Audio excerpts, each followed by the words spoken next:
So one of the questions I get asked a lot, and in response to the videos I did on have you been screwed by Catalina and have you updated the drivers for Roland, is will my keyboard work once I upgrade my Mac?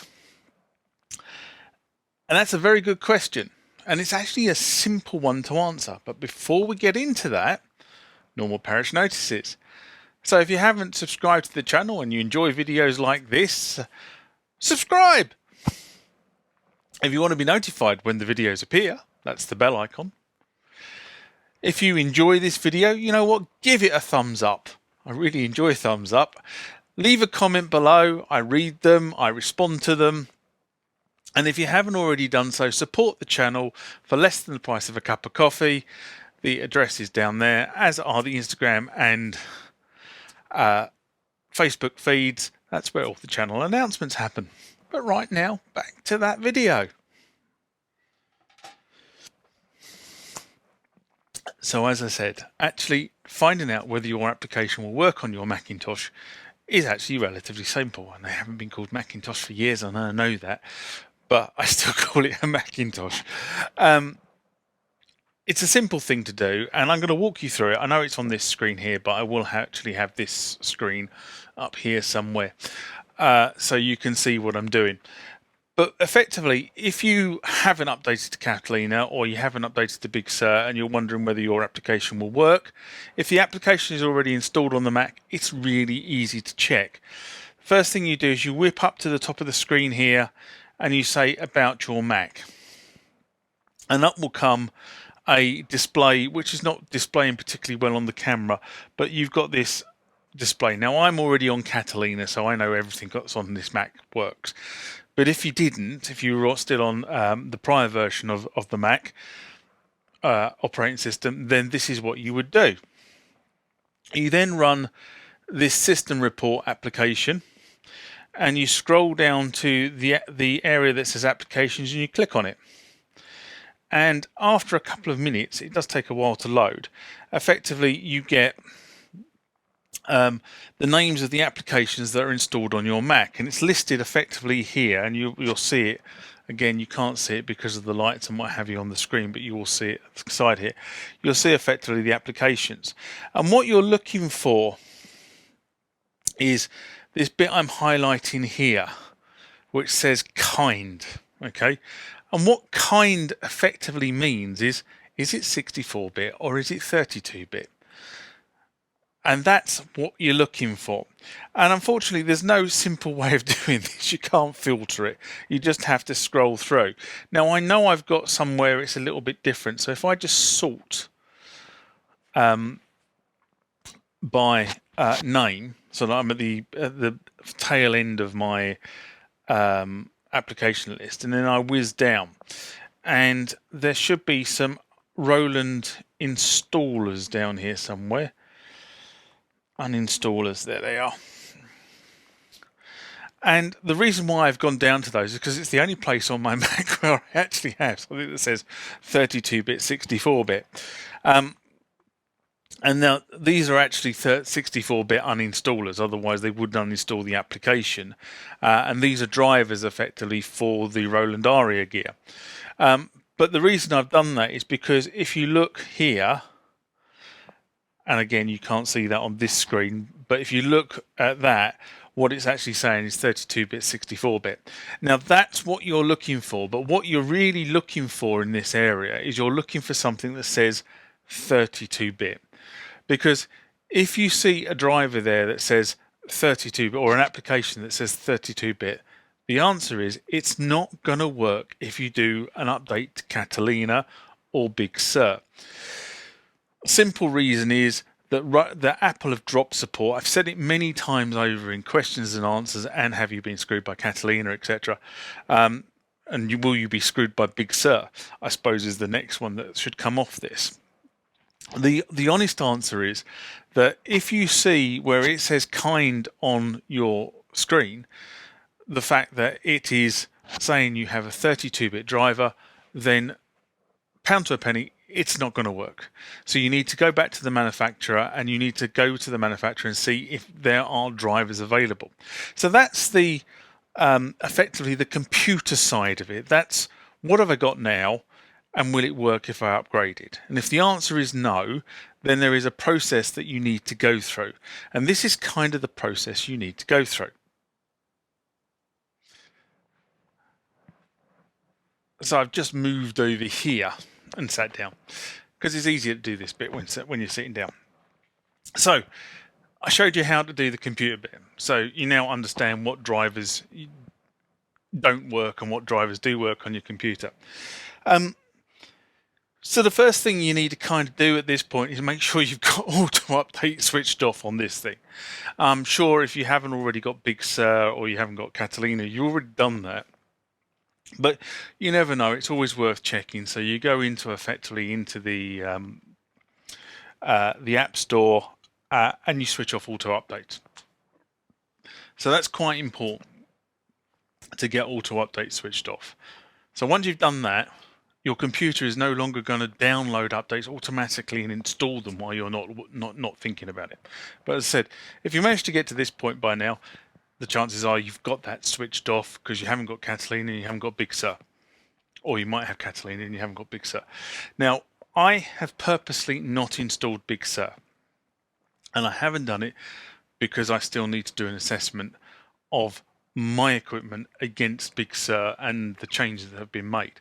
So this is what I'm actually going to do over the sort of coming weeks to work out whether I can put Big Sur on this or not, or whether I just keep this at Catalina.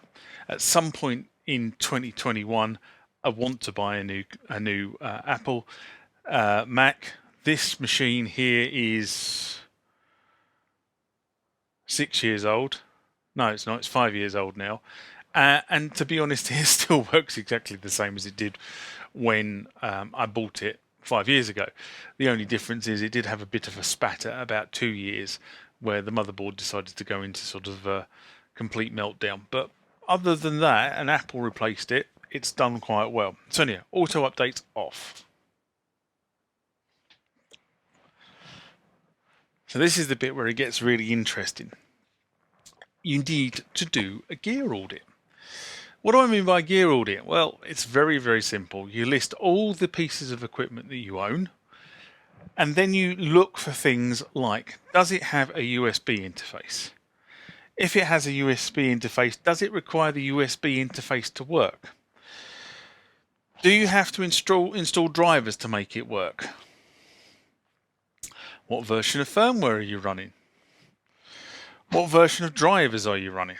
Okay, so you need to work out all this stuff. Now, some of your equipment, definitely some of my legacy equipment, like this keyboard down here, for argument's sake.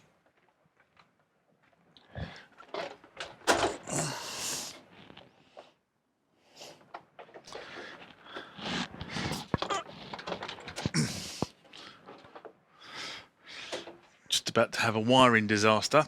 Okay, here is a D20, right? You all know the D20, one of the legendary D series.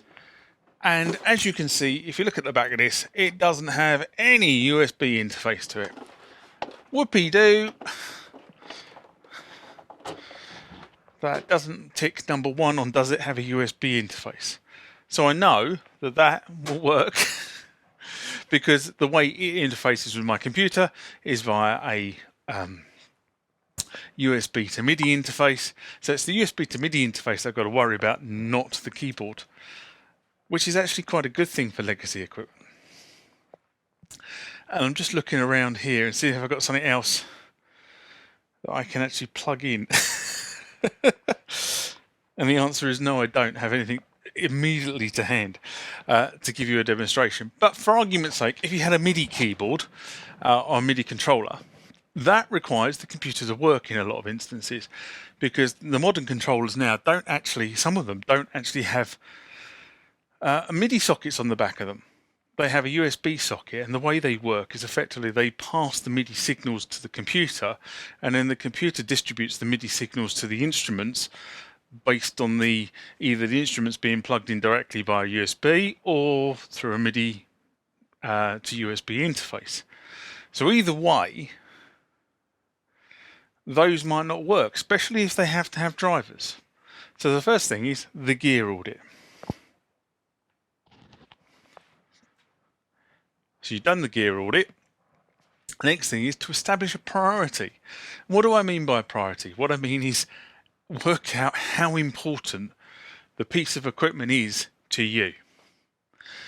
So if you use something every single day when you're working with your computer and music, then it's very important to you.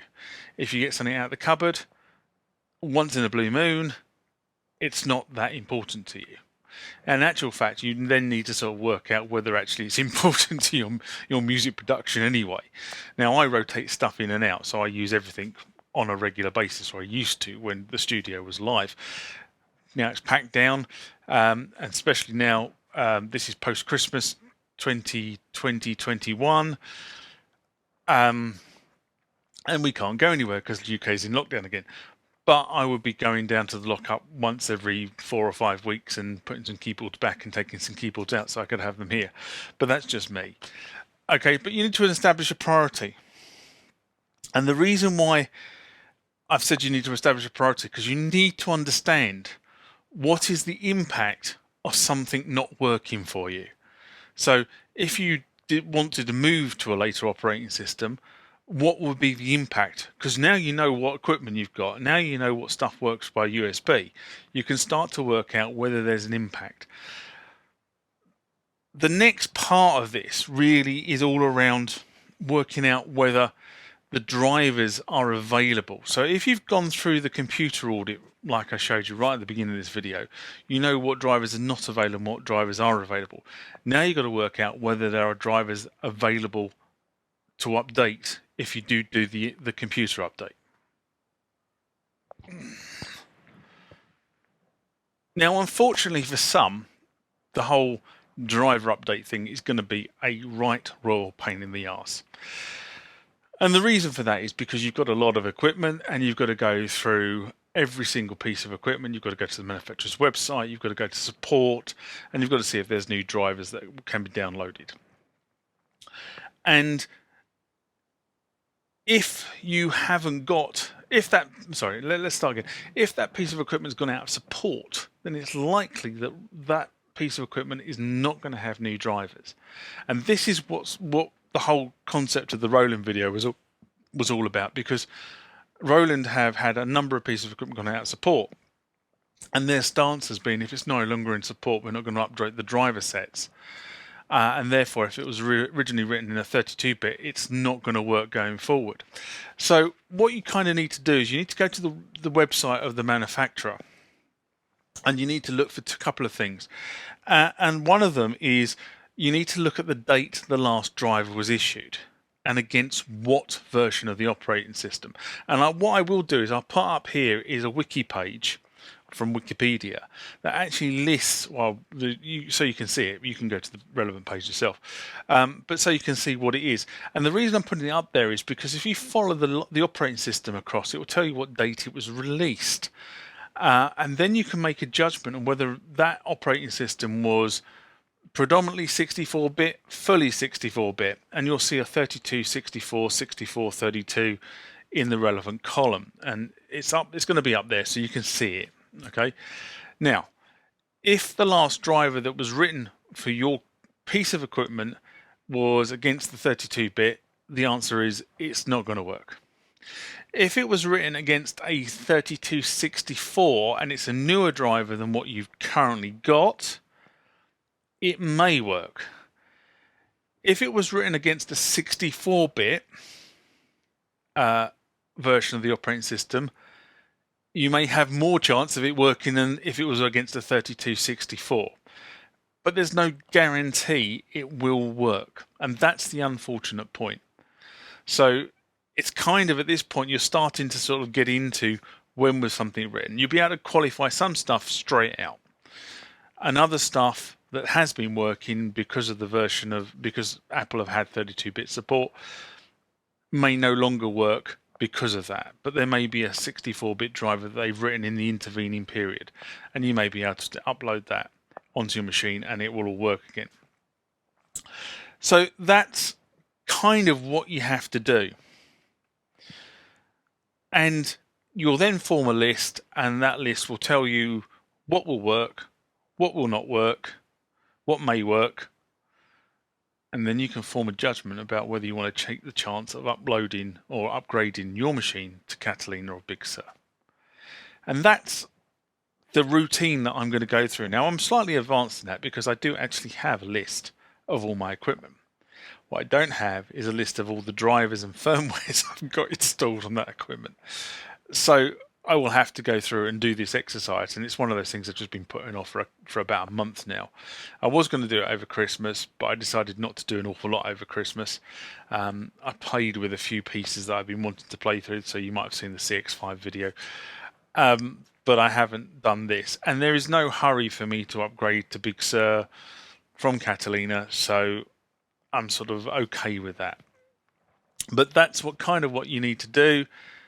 If you do all that, at least when you do the upgrade to Catalina or Big Sur, you will be informed about what's going to work, what's not going to work, and what maybe work. And you've made that judgment, and you don't get the big surprise that a lot of people got when they did the Catalina upgrade. And that is that.